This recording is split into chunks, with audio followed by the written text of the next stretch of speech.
আসসালামু আলাইকুম। কি অবস্থা সবার, কেমন আছেন? আশা করি সবাই ভালো আছেন। তো আমি ভালো নাই, ভালো থাকতে পারি নাই। দুর্ঘটনা হইতেই পারে, এটা স্বাভাবিক বিষয়। এটা তো দুর্ঘটনা তো কারো হাতে থাকে না, দুর্ঘটনা হইতেই পারে।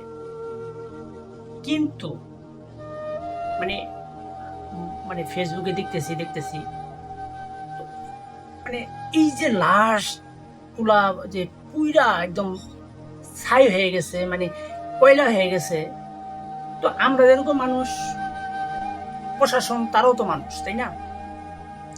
তারা কিভাবে পারলো এই লাশগুলোর সাথে বেইমানি করতে? তারা কিভাবে পারলো এই লাশগুলোকে চুরি কইরা, মানে বস্তায় বইরা বইরা নিয়ে যাইতে? তো এটা তো আমরা ওই জায়গায় ছিলাম না, যেহেতু আমরা জানি না।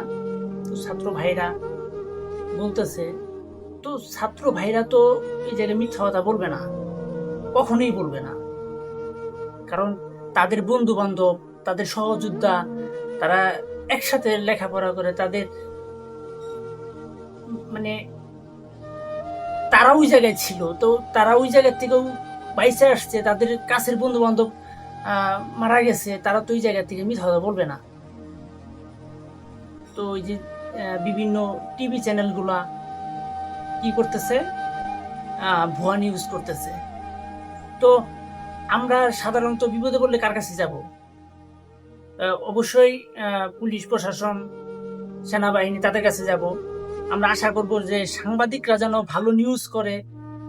তো তারাই যদি 2 নম্বর হয়, তারাই যদি ভেজাল হয়, তাহলে আমরা কিভাবে আমরা এই দেশে বাস করব? তো আমরা যদি কোনো কিছু বলি, তাহলে তো আমাদেরকে আবার বলবেন যে আমরা আওয়ামী লীগের পক্ষ হইয়া কিংবা আওয়ামী লীগের দালাল, এই কারণে আমরা এইসব বলতেছি। এসব আমি বলতেছি, একা বলতেছি এমন না, এরকম হাজার হাজার মানুষ বলতেছে। তো আমরা বললেই দোষ হয়ে যাবে, এটা আমি জানি। আপনারা সত্যটা দেখেন। আপনারা পুলিশ প্রশাসন, সাংবাদিক, আপনারা যারা আছেন, আপনারা মানুষ। আপনার একটা ছেলে, একটা মেয়ে যদি ওই জায়গায় থাকতো, আপনি কি করতেন? আপনি ভুয়া নিউজ করেন না, আপনি সত্য নিউজটাই করেন। আপনি লাশগুলোকে কোথায় কি করছেন না করছেন, এটা আপনারাই ভালো জানেন। আপনারা সত্যটা বলেন, আপনারা সত্যটা প্রচার করেন। আমার অনেক কিছু বলতে ইচ্ছা করতেছিল, কিন্তু আমি বললাম না। আপনারা শুধু আমার যে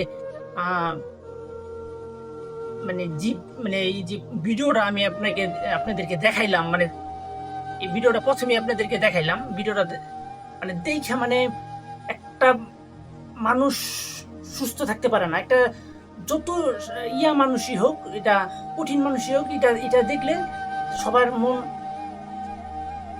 মানে গইলে যাবে। মানে এই যে একটা অবস্থায় আমরা,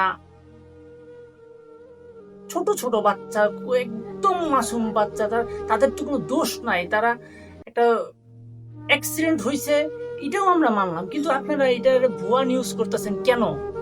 কিসের জন্য আপনারা লাশগুলোকে কেন গুম করতেছেন? আমি এটা আমার মাথায় এটা ধরে নেই। যাই হোক, আপনারা সত্য নিউজ করবেন। আপনাদেরও ভাই বোন, আত্মীয় স্বজন, ছেলে মেয়ে এই জায়গায় থাকতে পারে। আজকে যদি আপনার ছেলে মেয়ে এরকম হতো, আপনি কি করতেন? সত্য নিউজ করেন, সত্য তদন্ত করেন মানুষ। কারণ এইটা কিন্তু গোপন থাকবে না। একটা স্কুল কলেজে কতগুলো বাচ্চা এই স্কুলে থাকে, এগুলো সব লিস্ট করা আছে। আপনারা লাশ গুম কইরা আপনারা পার পাবেন না। অতএব সত্যটা করেন। ভালো থাকবেন। আসসালামু আলাইকুম।